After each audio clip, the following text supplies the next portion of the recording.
kami Tuhan. Ebenezer, sampai hari ini Engkau menolong kami. Terima kasih Yesus. Terima kasih Tuhan. Terpuji nama-Mu selama-lamanya. Terlalu baik Engkau. Amin.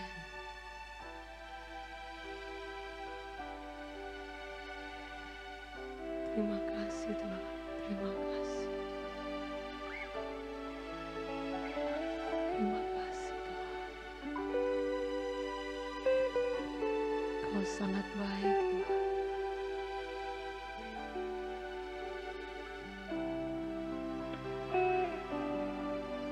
Terlalu banyak kebaikan Tuhan.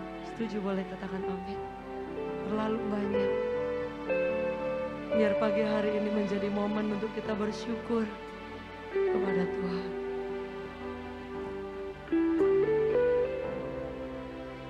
Terima kasih. Terpuji nama-Mu.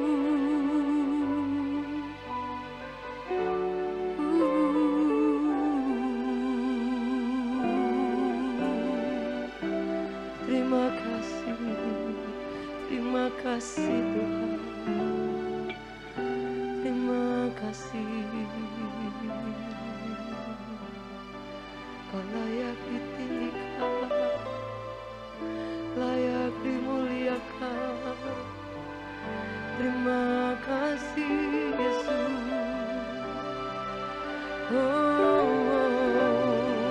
Kau baik Tuhan.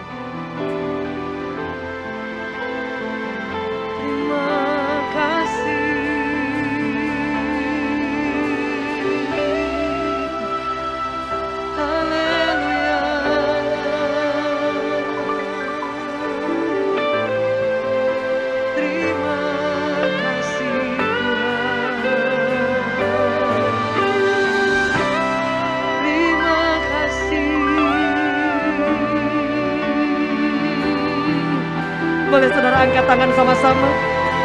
Lambaikan kepada Tuhan. Katakan, Tuhan Kau terlalu baik. Kau luar biasa baik. Terima kasih Tuhan. Haleluya. Haleluya.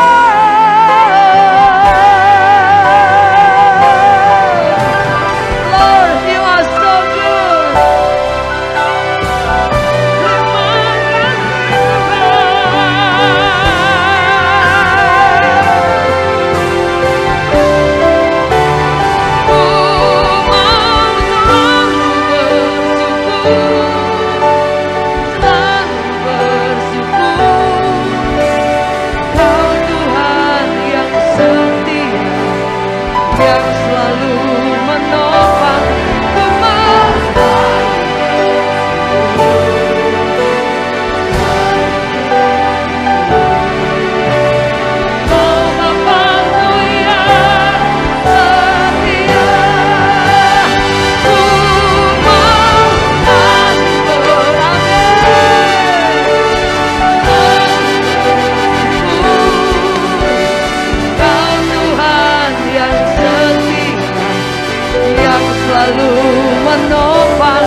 saja.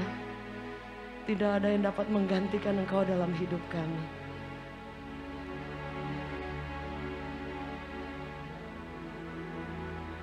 Tidak ada yang seperti Engkau, Yesus.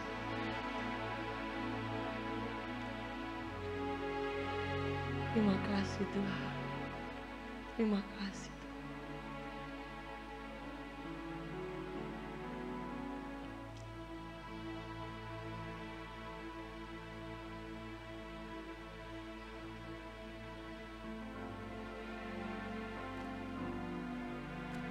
Abba, Papa,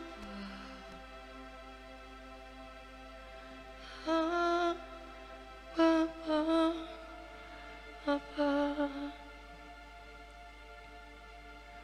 Kau segala.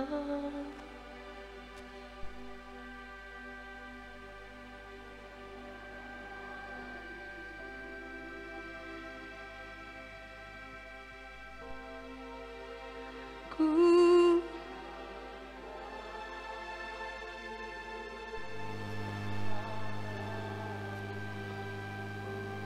dengan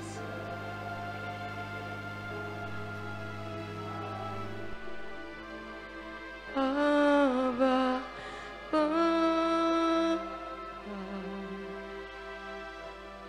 ku mengasihi. Jemaat saja, tell him, Abba.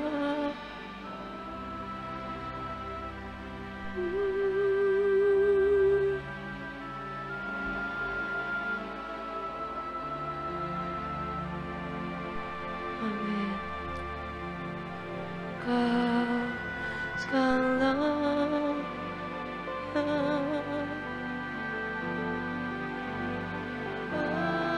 hatiku.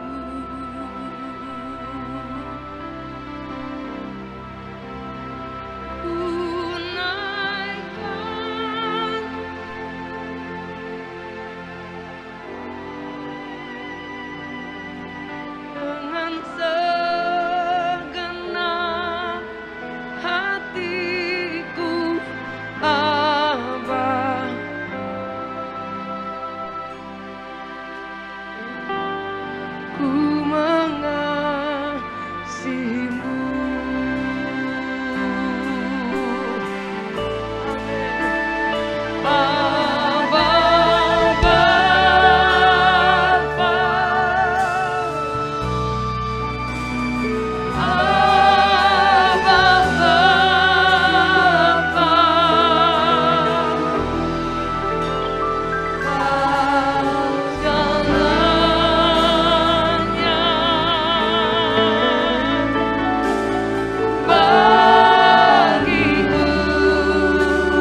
yang menjamah, berbicara, dan melayani kami. Kami terbatas, hamba-Mu terbatas, tapi Engkau tidak terbatas.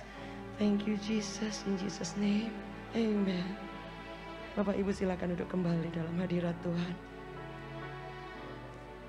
Saya percaya bahwa Dia Bapa, Dia Tuhan yang memiliki setiap kehidupan kita. Hari ini saya ingin bagikan firman renungan singkat tentang in my Father's house, di rumah Bapakku. Kita memiliki keluarga, kita memiliki latar belakang keluarga, dan kita tidak pernah bisa memilih dari mana kita dibesarkan dan kita tinggal. Kita dilahirkan, kita tidak pernah bisa memilih, tapi kita bisa memilih untuk memulai masa depan bersama dengan Kristus. Di dalam rumah Bapa di mana kita dibesarkan, saudara, kita memiliki berbagai macam pengalaman masa lalu kita ketika masa kecil. Ada orang yang ketika dia dibesarkan dari kecil dengan keluarga yang tidak utuh, ditinggal oleh ayahnya, mungkin meninggal, atau ditinggal ayahnya pergi dan tinggal dibesarkan bersama dengan ibu. Ada yang anak-anak ditinggal oleh kedua orang tuanya dan dibesarkan oleh oma atau opa. Ada yang kedua orang tuanya meninggal dan anaknya dilempar sana, tinggal di sana, berpindah-pindah. Ada yang ketika dia menanjak remaja, kemudian mamanya kawin lagi, papanya kawin lagi, berulang-ulang, dan anaknya tidak tahu arah. Ketika perjalanan kita bertumbuh, kelihatannya biasa. Tetapi Bapak Ibu Saudara, sesungguhnya ada banyak ruang, ada banyak tempat penyimpanan memori-memori yang menyakitkan, yang tanpa kita sadari. Sebagian di antara kita berespon, mereaksi. Sebagian yang lain mungkin menutup setiap luka itu dengan cover yang bagus dari luar. Ada keluarga yang mungkin dibesarkan dengan keluarga utuh, melimpah secara harta, tapi tidak mengalami kasih di sana. Ada yang sampai seorang teman saya, dia katakan, TV is my friend. Karena orang tuanya ada tapi sibuk pergi ke sana kemari, tidak punya waktu. Jadi kehadiran orang tua yang absen, yang tidak ada di tengah rumah, anak ini akan bertumbuh berbeda, saudara. Dan banyak sekali kisah dalam perjalanan kita berjalan bersama dengan Yesus. Kadang kita lupa kehidupan bersama di rumah Bapa yang kita dibesarkan itu berpengaruh dalam kehidupan kerohanian kita. Ada orang yang dari kecil dia diperlakukan buruk, dimaki, sudah biasa dibully, direndahkan dari kecil. Ada yang orang dia besarnya di tengah medan yang keras, dengan perkataan-perkataan pedas, makian, dan semua kehidupan yang sulit. Ketika kita mulai berjalan bersama dengan Tuhan, kelihatannya ini biasa. Tetapi kalau kita tidak hati-hati, Bapak Ibu, itu membekas. Dan kalau kita tidak jeli, itu akan menimbulkan masalah baru. Ketika Tuhan membawa kita ke rumah yang baru, in my Father's house, di mana kita berjalan bersama Kristus dan kita mengalami Tuhan, kita membangun kehidupan yang baru. Tidak peduli kita dari keluarga apa, masa lalu apa, kita bisa membangun kehidupan yang baru. Tapi kadang kita lupa bahwa kehidupan yang lama ini perlu untuk kita recheck lagi, saudara. Kemarin saya ke dokter gigi dan memeriksakan, hanya membersihkan saja. Tapi kemudian dokter berkata ternyata ada abses, ada infeksi dalam, dan dipencet keluar nanah. Oh, ini ada luka dalam, nggak kelihatan. Jadi dibongkar, aduh sakit dok, saya kayaknya nggak berani. Dibilang harus dibersihkan. Ya udah, dia nggak bersihin lukanya, dia bersihin yang lain. Aduh tetap sakit dok. Dalam pikiran saya sama, ketika Tuhan ingin membersihkan hidup kita, sakit saudara, tapi itu bagus. Tapi kemudian dokter berkata ini berbahaya, karena ini bisa menjadi sakit, bisa kena ke jantung, karena ada beberapa hal yang infeksi di dalam yang tidak dibongkar dan disembuhkan. Akhirnya dia ambil keputusan, oke, dibius dan disuntik, dibongkar. Dan dikeluarin semua, aduh dia kaget juga saudara. Dan kemudian mulai diobati. Saudara, sama dengan hidup kita. Kalau kita berpikir kita sudah baik, tapi kita nggak ngecek. Mungkin dulu kita pernah mengalami luka yang bahkan kita tutupin. Betul saudara. Kadang sudah bernanah, kita tutup lagi saudara. Dan itu tanpa kita sadari. Tetapi Bapak Ibu Saudara, ketika kita berjalan bersama Yesus, biarkan luka itu disembuhkan oleh Tuhan. Setuju boleh katakan amin. Saya percaya di tempat ini banyak kita yang pernah ditinggal, pernah difitnah, pernah ditusuk dari belakang. Anda berbuat baik tetap dilakukan jahat. Anda melakukan baik menolong orang, Anda diperlakukan balik tidak baik. Nah saudara, itu pelan-pelan kelihatannya nggak apa-apa Bapak Ibu, tapi itu menyakitkan. Betul saudara, ada di antara saudara yang ingatan masa lalu ketika perlakuan yang tidak baik itu terus ada dalam pikiran kita. Tapi kita pikir nggak apa-apa. Suatu waktu saya berpikir bahwa saya baik-baik saja. Tapi ternyata luka itu masih ada. Sedang Tuhan sembuhkan ternyata. Saya tutup dari luar, masih ada. Sampai saya mengambil keputusan untuk mengampuni saudara. Kemudian Tuhan akan menyembuhkan saya saudara. Saya dibesarkan, saya pernah cerita dari keluarga yang jarang saya dielus-elus. Bukan tidak sayang, tapi saya memang ada di keluarga itu. Jarang pegang tangan, even saya dirawat di rumah sakit nggak ada yang kamu cepat sembuh ya, nggak ada. Hanya mungkin lewat makanan atau ngobrol. Mungkin orang tua saya juga diperlakukan seperti itu oleh orang tua yang sebelumnya. Jadi saya tidak bisa mencari sesuatu yang mereka tidak punya. Betul Bapak Ibu ya. Kalau saya menuntut untuk orang tua saya mesti elus-elus, lihat orang lain kan ketemu dipeluk, nggak pernah. Cipika-cipiki nggak pernah Bapak Ibu. Orang lain kan ketika ulang tahun dipeluk nggak pernah. Saudara, canggung rasanya.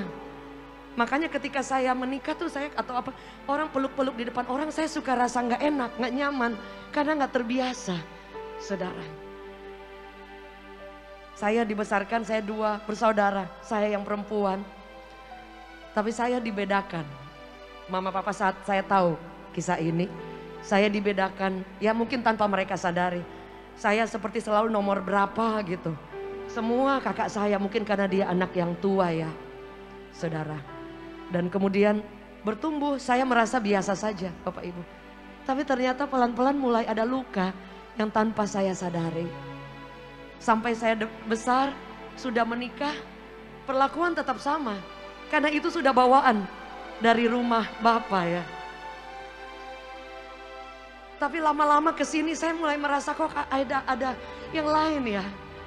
Saudara, merasa saya kayak di anak tirikan. Saya merasa kayak nomor sekian, padahal saya nggak buat salah. Betul nggak Bapak Ibu? Jadi itu lama-lama menyakitkan. Saya berusaha untuk ngomong, nggak apa-apa, itu biasa. Orang tua membedakan anak biasa. Tapi itu menyakitkan Bapak Ibu Saudara. Ternyata itu ada luka yang tanpa saya sadari. Saya mengikut Tuhan, saya melayani Tuhan. Tapi masih ada luka itu saudara. Sampai suatu waktu, ada banyak kali saya nangis, saya ingat kenapa ya. Saya kok sudah baik, tapi selalu saya salah. Atau saya selalu nggak dianggap semua yang baik yang lain. Saudara, saya masih manusia tinggal di dalam daging, betul. Akhirnya saya memutuskan, Tuhan, saya kok masih ada luka. I choose to forgive. Saya mengambil keputusan untuk mengampuni.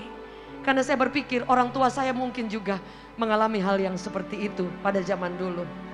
Ketika saya belajar mengampuni, tidak gampang Bapak Ibu. Tidak gampang. Saudara, tapi saya percaya dengan saya mengambil keputusan mengampuni, saya tahu Tuhan akan memulihkan saya. Karena ketika kita mengampuni, bukan orang lain yang dimerdekakan, tapi Anda dan saya yang dimerdekakan. Setuju boleh katakan amin. Boleh kita beri tepuk tangan yang terbaik bagi Tuhan. Ketika Anda mengampuni, bukan orang lain yang diberkati, Anda yang diberkati. Bukan orang lain yang dibebaskan, Anda yang dibebaskan. Kadang kita pikir, saudara, ketika kita memberkati kita kalah. Ketika kita mengampuni kita kalah.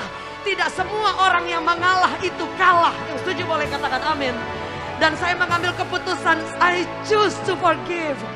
Dan saya mulai berpikir hal yang positif.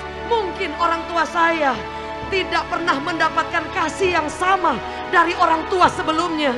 Sehingga mereka tidak bisa memberi sesuatu yang mereka tidak punya. Saya mengambil pikiran positif dan mulai dengan bercucuran air mata saya mengampuni. And it's not easy. Tidak mudah, saudara. Apa kata firman Tuhan berkata seperti ini, saudara? Bahwa ketika kita mengampuni, maka Tuhan juga akan mengampuni setiap kehidupan kita. Firman Allah berkata seperti ini, saudara. Dalam Matius 6 ayat 14. Karena jikalau kamu mengampuni kesalahan orang, Bapamu yang di surga akan mengampuni kamu juga. Jadi berapa kali orang menyakiti kita, forgive. Berapa kali orang mengkhianati kita, forgive, ampuni, saudara. Karena kita akan diampuni oleh Tuhan.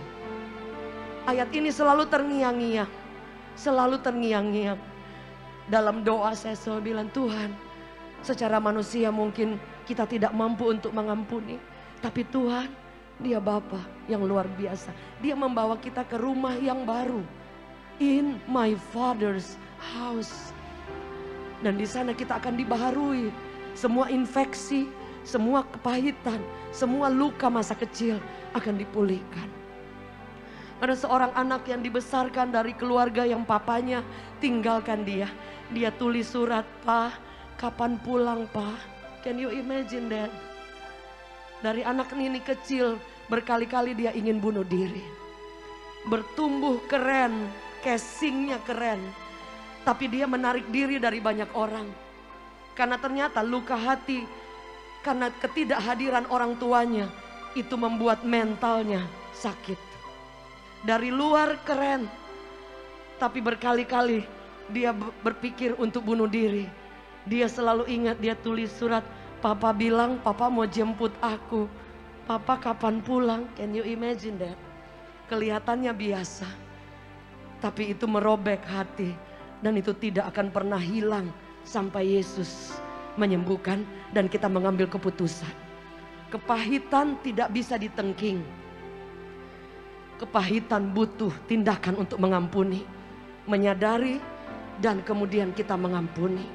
Saudara mau ditumpang tangan orang berkali-kali, ditengking roh jahatnya. Itu kembali kepada kita. Membuka diri bahwa aku terluka. Aku sering dikecewakan orang, aku ditinggal, aku sering dibully, aku selalu diperkatakan negatif. Kemudian Tuhan akan menyembuhkan kita. Saudara, ada seorang anak di Jakarta dan dari kecil dia kehilangan figur ayah dan figur ibu. Dan kemudian dari dia SMP tanpa orang tuanya tahu dia menjalani kehidupan homo. Karena tidak ada figur orang tua. Ke gereja, dia ke gereja. Saudara, can you imagine?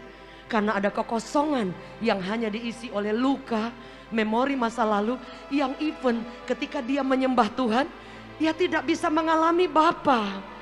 Karena dia masih terngiang dengan kehidupan Bapa yang lama, di rumah Bapa yang lalu.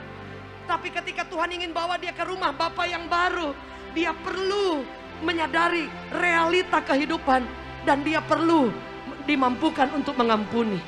Ada seorang dokter kemarin kami bertemu, dia ditinggalkan oleh istrinya, keuangannya habis dan dia ingin terjun bebas. Sempat ditolong saudara ketika dia tergelantung di atas balkon. Dokter Prof sangat sudah terkenal.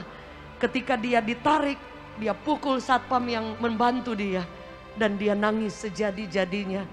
Tapi saat itu kasih Yesus turun. Dia nangis. Dia bilang, Tuhan, aku gak berguna. Aku gak berguna. Saudara, dia mengalami Yesus. Dia dipulihkan. Dia mengambil keputusan untuk mengampuni. Hari ini, dia pekerjaannya diberkati. Keuangan yang hilang kembali lagi. Dan dia berkata hidupnya hanya untuk Tuhan.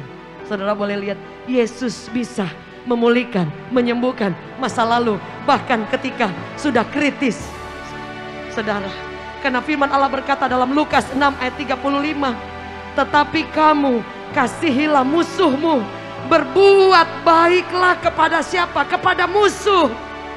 Dia katakan kita harus mengasihi. Saudara, ketika engkau dikecewakan, sulit untuk mengampuni, sulit saudara. Karena ayat selanjutnya berkata, maka upahmu akan besar dan kamu akan menjadi anak-anak Allah. Jadi at the time ketika orang menyakiti saudara dan Anda mengampuni, ada upah Tuhan beri. Engkau mengampuni lagi, ada upah Tuhan beri. Setuju boleh katakan amin. Sebab itu tidak heran Tuhan membuka jalan orang yang selalu mengampuni orang yang menyakiti kita. Boleh kita beri tepuk tangan yang terbaik bagi Yesus. Saudara, hari ini ambil keputusan untuk mengampuni. Saya berkali-kali harus mati untuk dagingan, untuk mengampuni. It's no easy. Tidak mudah saudara. Kadang harus bayar dengan cucuran air mata. Saudara, beberapa waktu Tuhan mengajar saya juga untuk jangan membalas, jangan membela. Dan itu sakit sekali. Karena manusia ingin bela, betul? Kita nggak salah kok. Misalnya saudara, dengan bercucuran air mata saya bilang, Tuhan tahu sampai kedalaman hati. Itu yang akan sampai ke tahta Tuhan. Setuju boleh katakan amin. Saudara, firman Allah berkata ada kisah yang terakhir tentang Yusuf. Dia dijual oleh saudara-saudaranya. Kalau orang jauh menyakiti kita, it's okay. Kita bisa bilang bye. Orang dekat, teman-teman, orang sekantor, atau orang yang kita kenal dalam pertemanan, wah itu tidak mudah saudara ya. Tapi saya percaya bahwa Yesus itu satu-satunya sahabat yang sejati. Ada lagu yang berkata Yesus sobat yang setia.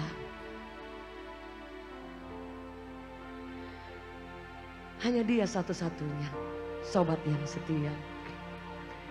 Kemudian Yusuf dijual oleh saudaranya.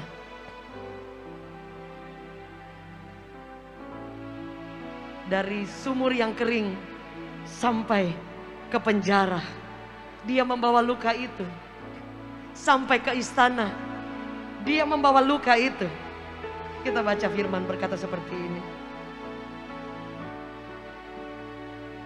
Berkata seperti ini saudara.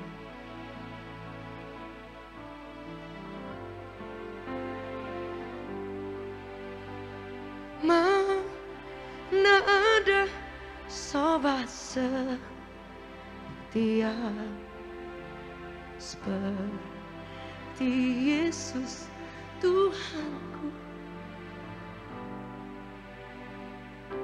Ketika Yusuf tidak dapat menahan hatinya, Kejadian 45, di depan orang yang berdiri di dekatnya, lalu berserulah ia, suruhlah keluar semua orang dari sini. Maka tidak seorang pun yang tinggal di situ bersama-sama Yusuf. Ketika ia memperkenalkan dirinya kepada saudara-saudaranya, setelah itu menangislah ia keras-keras. Luka yang lama dari dalam perigi, dalam sumur yang kering, sampai di penjara ternyata masih membekas. Yusuf bertemu dengan kakak-kakak yang pernah berniat jahat dan ingin membunuhnya dia. Dia menangis keras karena dia tahu bahwa it's not easy. Tidak mudah saudara. Dengan posisi dia sudah menjadi penguasa, sudah sukses saudara. Tapi dia bertemu lagi dengan orang yang menyakiti dia. Dan itu adalah orang dekat, orang terbaik dalam hidupnya, orang masa kecilnya saudara. Tapi sebab itu dia menangis keras-keras karena hati ingin mengampuni tapi luka masih ada. Dan ketika dia menangis keras-keras, seluruh istana mendengar suaranya. Artinya begitu kencang dia menangis berteriak. Tanda Tuhan sembuhkan hatinya, Tuhan pulihkan dia totally. Saudara, bukan hanya separoh. Kadang ketika kita mengasihi Tuhan, melayani Tuhan tidak cukup. Karena ternyata kita mesti cek lagi, masih adakah kekecewaan, masih adakah luka, masih adakah rasa tertolak dalam hidup kita.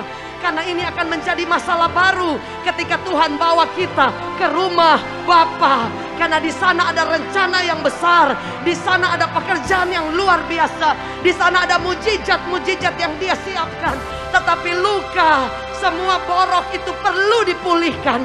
Supaya apa? Kita menjadi anak-anak Allah yang maha tinggi, yang berkenan, yang selalu disediakan upah oleh Bapa di rumah Bapa yang luar biasa. Yang setuju boleh beri tepuk tangan yang terbaik. Alkitab mencatat, dan Yusuf berkata kepada saudara-saudaranya, "Akulah Yusuf, masih hidupkah Bapa?"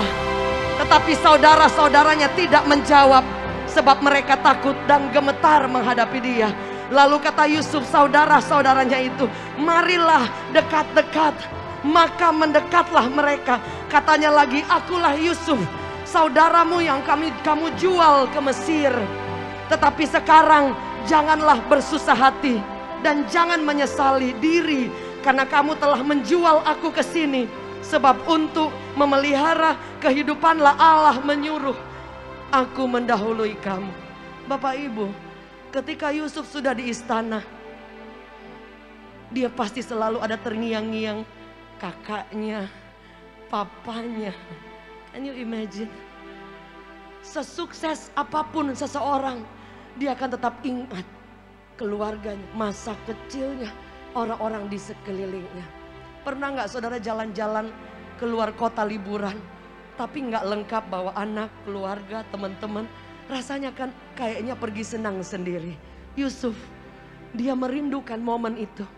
Tapi di saat yang sama, namanya sudah jelek, namanya sudah hancur, dan dia tahu dia dibenci.